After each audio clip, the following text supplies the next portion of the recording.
motivated for performance. Ideally, you want to make certain your employees are motivated. At the end result, is the motivation isn't about life in general, it's about the work, because that's what work is about. That's why we call it work, and just in case you wanted to know. So let's look at the aspects of what motivation, what is it, why is it important?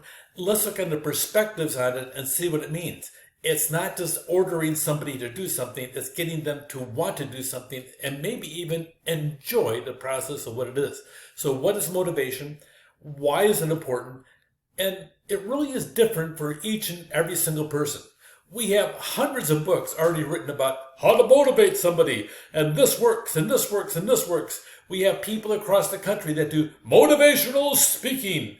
So what happens is you go to this conference, you're all motivated, you're fired up, and you go back to your desk, and 10 days later, everything that you learned in the conference is put aside because of the fact that you have everything that's coming down in your normal workday, and you forget about all that was nice and cute and everything else, and for the 10 days you were on fire, and now the day-to-day job of work, work, work. If you really want to motivate somebody, number one, you can't. Motivation is not about you. Motivation is about them. So a true motivator, you're going to find the tools to get that person to realize the task, the opportunity for the task, get them to focus in on it, and maybe it's a matter of they're spectacular in this one area and they truly like it, and it's possible if you can get them focused over there, get them to understand the big picture. That's what motivation is about. You can't create motivation in them, but you can create an environment where they become motivated. That's why motivation is complex. Motivation is the process that initiates, guides, and sustains. The biggest thing, you see the word sustains, goal-oriented behavior. And there's really two different ways of doing it. When you try to motivate somebody, it's really interesting. One time I had an executive director and she was fabulous, and so it was her birthday, so we brought her down and her department. We had 14 people crammed in my office. I had a birthday cake brought out because everybody likes to be celebrated, and so at the end of the day, and I'd been warned by her executive manager that we have a problem because of the fact she may not like this. I said, oh, everybody likes birthday cake.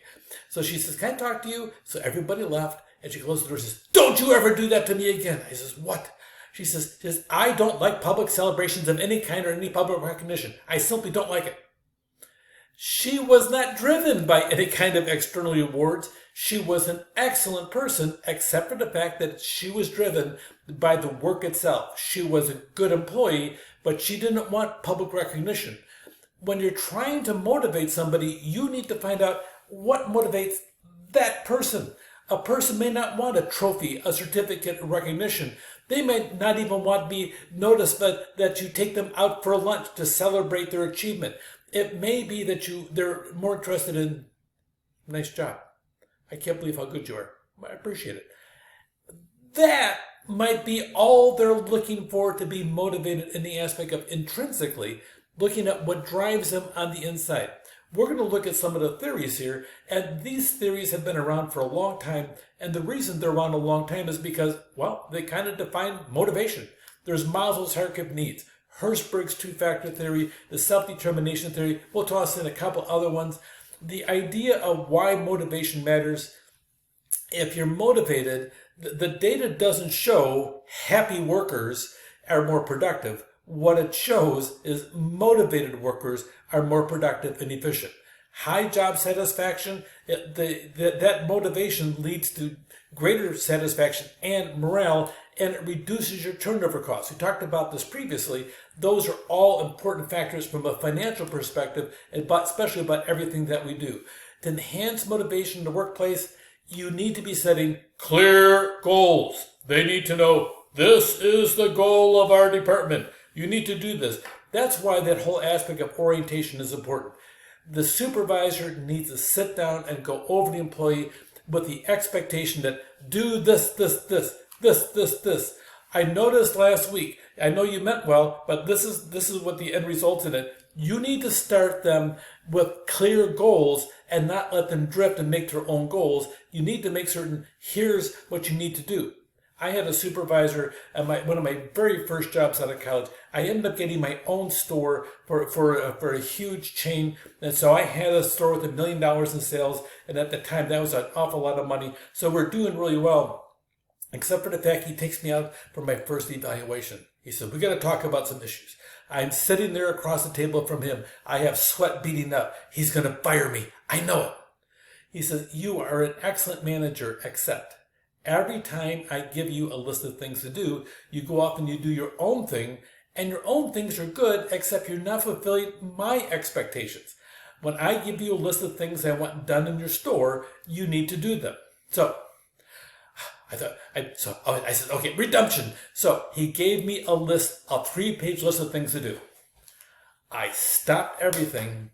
I spent the next 2 days doing everything on his list. And I made certain to double checked everything. And then I was all done. It's like, okay. And then I did what I wanted to do. And so then he comes back in. He says, well, you did everything. I says, yeah, you told me to. He says, well, but you actually did it. I says, yeah. I says, because I heard you. I did. So then he gives me a list again. This list is a page and a half. You know what? I did that list. I was done at the end of the second day. And then next time, he comes back 2 weeks later, he gives me half a page. And you know what? Well, here's what I learned. Do what the boss says. He gave me clear, specific goals. I did what he says, and then he's off my back. Then I could do things to make my store do much better. My store, in 1 year, we were 19 out of 20 in productivity. At the end of the year, we were 6 out of 20 in productivity.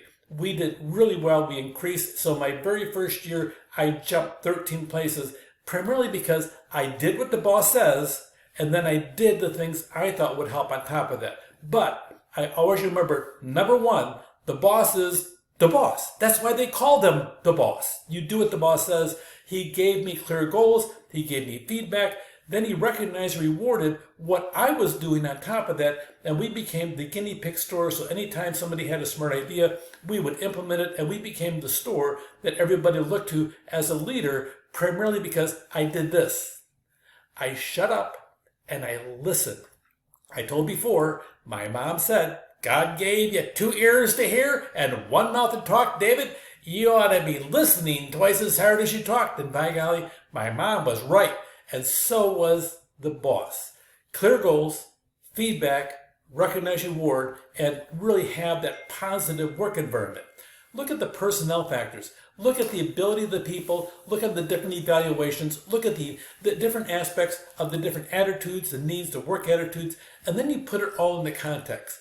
Are you providing this person over here that's got these traits over here? Are you providing a culture for them to thrive? Are you paying attention to their values? Their values might be different than yours. It'd be good to sit down and find out what those values are. At the end of the day, though, they need to make certain that they have the values of the culture that they're in and respond to that. But regardless, they need to somehow get that bridge between who they are as a person and what the expectations are over here. How's the environment? Is it a safe environment? Is it a rewarding environment? How about the rewards? What about the norms? Are they fitting the norms? Are your norms appropriate for everybody? How's the communication doing? How was the leader? Is the leader doing what the leader expects the employees to do? Or is there some type of cognitive dissonance where everybody needs to be on time, but the leader always shows up half an hour late? Is that going on? Pay attention to all the details. Simple model, unfulfilled need, motivate them, choose the behavior you're looking for that can be satisfied, and then reward it when they sit down and hit that behavior. Be careful about rewarding for what you don't want, and don't reward behavior when they're doing what's expected. Reward behavior when they're going above what is expected.